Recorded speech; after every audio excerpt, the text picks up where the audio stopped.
Cult leaders have died in various places and various circumstances, whether in prison or in a mansion, alone or surrounded by followers, hated or revered. Keep watching to discover what happened to the remains of the following cult leaders. In the late 1960s, Charles Manson formed a cult that came to be called the Manson family, to which he preached racist and misogynistic ideologies. It's suspected that members of the family committed several murders both before and after their most infamous ones, which started on August 9th, 1969. That was when Manson sent 4 of his followers to a Beverly Hills house where actress Sharon Tate was staying. They brutally killed the heavily pregnant Tate and 4 others. The following night, Manson and 3 other family members killed wealthy couple Rosemary and Leno LaBianca in their home in Los Feliz. Manson and 4 other family members were ultimately sentenced to life in prison. After 4 decades in prison and 12 denied parole requests, Manson died of natural causes on November 19th, 2017, a week after turning 83. A multi-party legal dispute over his body then broke out, with the judge eventually granting his grandson Jason Freeman the right to claim it. According to Freeman's lawyer, he planned to cremate his grandfather and scatter his ashes over a body of water, presumably to prevent anyone from building a shrine. I've approached it as doing the right thing for a family member. When Jim Jones started the People's Temple in 1956, its integrationist politics were considered progressive. But by 1977, Jones's motivations had become increasingly self-serving. Paranoid about outside interference, he relocated about 1,000 of his followers in a remote settlement in Guyana that they named Jonestown. On November 18th, 1978, after members of the temple shot and killed several visiting investigators, Jones ordered his followers to poison themselves, starting with the children. Anyone who ran or refused was shot, or possibly injected with poison. In total, 918 people died. Guyana refused to bury the bodies on the site, so the American military undertook a massive operation to transport them to Delaware's Dover Air Force Base. For various reasons, 410 of the bodies were never claimed. Ultimately, the owner of Evergreen Cemetery in Oakland, California, offered to bury the unclaimed dead in his cemetery. 5 more victims were buried there in 2014, after their remains were discovered in an abandoned Delaware mortuary. But Jones didn't share the same fate as his followers. He died at Jonestown from a bullet wound, and he was cremated in New Jersey. His ashes were then scattered over the Atlantic Ocean. When Evergreen dedicated several plaques listing all the names of the Jonestown victims in 2011, they controversially included Jones. One half of the duo that founded Astrology Apocalypse suicide cult Heaven's Gate, Bonnie Nettles didn't live to see the tragic event the group is now most famous for. Born in Houston, Texas, in 1927, Nettles was raised as a Baptist but developed an interest in tarot cards, astrology, fortune-telling, reincarnation, and karma. She also believed that she could talk to the dead through seances, in particular, that she could communicate with the 19th century monk she called Brother Francis. Dissatisfied with her marriage and at odds with the people around her, in 1972, Nettles found a platonic spiritual connection with her son's drama teacher, Marshall Applewhite. The following year, they began traveling the country, gradually recruiting new members to their nascent religion. They connected themselves to prophecies in the Book of Revelation, mixing in references to other spiritual beliefs. Their followers were told that they must mentally and physically prepare to abandon their earthly existence, so that they could be ready and worthy of the time when a UFO would beam them up into heaven. Nettles didn't live to see the climactic moment. Having lost an eye to cancer in 1983, she died from liver cancer in 1985. Her ashes were scattered over White Rock Lake in Dallas, Texas. Like most cult leaders, Heaven's Gate's Marshall Applewhite and Bonnie Nettles controlled their followers through restrictions. They were told to surrender earthly desires. No sex or drugs, only certain foods, and no belongings not shared by the group. Everyone was given 6 minutes and a gallon of water to wash. Even the diameters of pancakes were standardized. Despite this control, after Nettles' death in 1985, Applewhite struggled to lead Heaven's Gate alone, as he felt pressure to come up with the promised ascension to the next level. In 1995, astronomers announced the discovery of a comet Hale-Bopp. The Heaven's Gate members decided that the UFO that would collect them was following the comet, and they planned to send themselves to meet it. Over 3 days in March 1997, when the comet passed closest to Earth, the cult members filmed goodbye messages, dressed in black with black and white Nike Decade sneakers, and took their own lives. Applewhite died in the third group, on March 29, 3 days after the bodies were discovered. His sister reportedly planned to bury him next to their father in San Antonio. However, his ashes were ultimately scattered. Your only chance to evacuate is to leave with us. Around 1990, David Koresh took over a Christian sect called the Branch Davidians. He preached of an imminent apocalypse, and the cult started stockpiling weapons and running military drills, aiming to become a so-called army of God. At the same time, Koresh ordered that all other men be celibate, while he chose wives for himself among the women, including very young girls. He also controlled where and when everyone slept and limited access to food.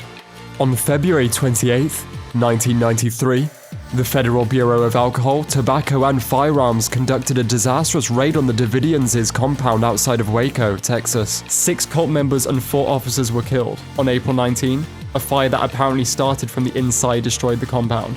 50 bodies were recovered. On May 2nd, authorities confirmed that Koresh was among them. They reported that he likely died from a gunshot wound, not from the fire, although it's not clear who inflicted it. A month later, Koresh was buried in Memorial Park Cemetery in Tyler, Texas, at a private funeral. The grave was originally unmarked, but at some point a small marker was added. Scientology was founded by science fiction writer L. Ron Hubbard in 1954, based on a pseudo-psychology book he'd written 4 years earlier. Scientologists believe that it's only through an expensive and extensive process called auditing that we can address emotional scars and become clear, which basically means enlightenment. Medical professionals, trained psychologists, and anti-cult activists have been speaking against Hubbard and Scientology for years.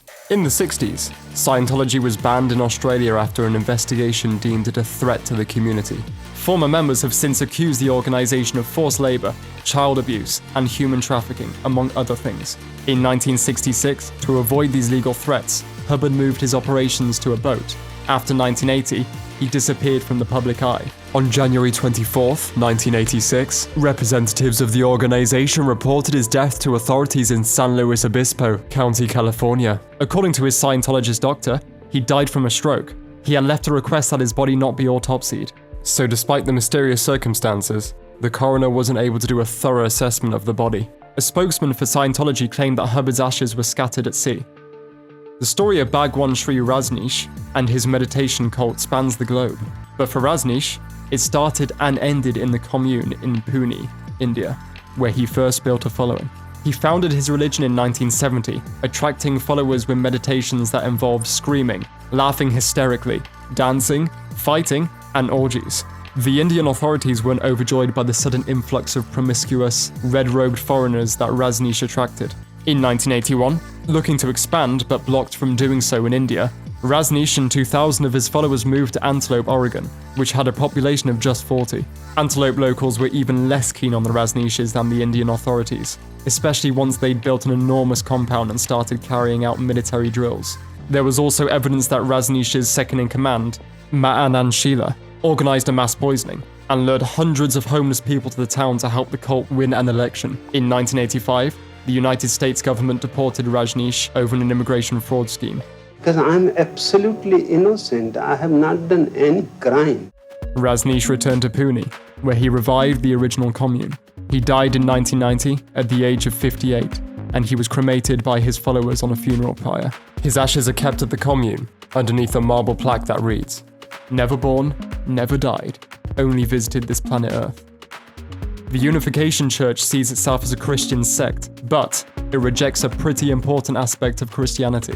The cult celebrates its founder, Reverend Myung Moon, as the true Messiah, instead of Jesus Christ. Moon founded the cult in 1954 in Korea after claiming that Jesus had visited him in a vision in the 1930s and told him to continue his work. Moon claimed that his mission was to unite every religion, hence the name Unification. The followers who joined became known as the Moonies, after the man they referred to as Father. The cult is most famous for its mass weddings, in which all the couples were set up by Moon. Members were told that anyone who wouldn't join was a force of evil who was trying to attack Moon. Followers lured prospective members to remote houses, where they were forced through a process of indoctrination. Moon also preached right-wing teachings, including anti-Semitism, and he was supported by self-declared fascists. The Moonies were most popular in the 70s and 80s, but Moon continued to rake in cash through various business interests after that. He was a billionaire when he died in 2012 at the age of 92 of pneumonia. 35,000 people reportedly attended his lavish funeral in South Korea, after which he was buried on Mount Chunseong, the Moonies' holy site. One of the most dangerous attacks ever committed by a cult took place in Japan in 1995, where members of Aum Shinrikyo used a nerve agent to poison thousands of subway commuters. Founded in the 1980s by Shoko Asahara, Aum combined cherry-picked teachings about meditation and yoga from Buddhism and Hinduism. Asahara later threw in some Christian doomsday prophecies and occult references as well. Specifically, he taught the apocalypse was imminent in the form of a nuclear attack by the United States, and only his followers would survive. By the late 80s, Aum had gained a significant following in Japan and Russia, especially among university students. On March 20th, 1995, Aum members left open bags of powerful nerve agent called sarin, which can be transmitted through the air at 5 different stations on Japan's subway system. The poison killed 13 people and injured at least 5,800. Asahara and 6 other Aum members were soon arrested, sentenced to death, and executed by hanging on July 6, 2018, in a Tokyo detention center. Asahara's ashes were held at her prison while various members fought over who got to take ownership of them. In September 2020, a court awarded them to his second oldest daughter. In 1987, at least one survivor of a dangerous cult alerted Australian police to its secret location in the remote countryside near Melbourne. Raiding the complex, police found 28 children dressed identically, all with bleached blonde hair. The woman in charge of the compound was Anne Hamilton-Byrne, who looked more like a 50s housewife than a cult leader. She'd been accumulating followers and kidnapping children through fake adoption schemes since the 60s. She also persuaded single mothers to hand over their children to her as gifts to the cult, which she called the family. Her teachings included bits of Eastern mythology, doomsday prophecies, racist ideologies, and herself as the female reincarnation of Jesus. Hamilton-Byrne reportedly maintained control over the adults and children through an unpredictable blend of emotional manipulation and furious discipline. The children were beaten, starved, and drugged with hallucinogens. Hamilton-Byrne and her husband were eventually tracked down and arrested in New York. They were never charged with child abuse. She was only ever convicted of minor fraud charges and fined rather than sentenced to prison. She died at the age of 98 in a nursing home in 2019. She was buried in St. Paul's Catholic Church in the town of Monbulk, located on the outskirts of Melbourne, not far from where the cult had lived. You were a monster at times. I have nothing to say because I don't feel like one. Check out our newest videos right here. Plus, even more grunge videos about creepy stuff are coming soon. Subscribe to our YouTube channel and hit the bell so you don't miss a single one.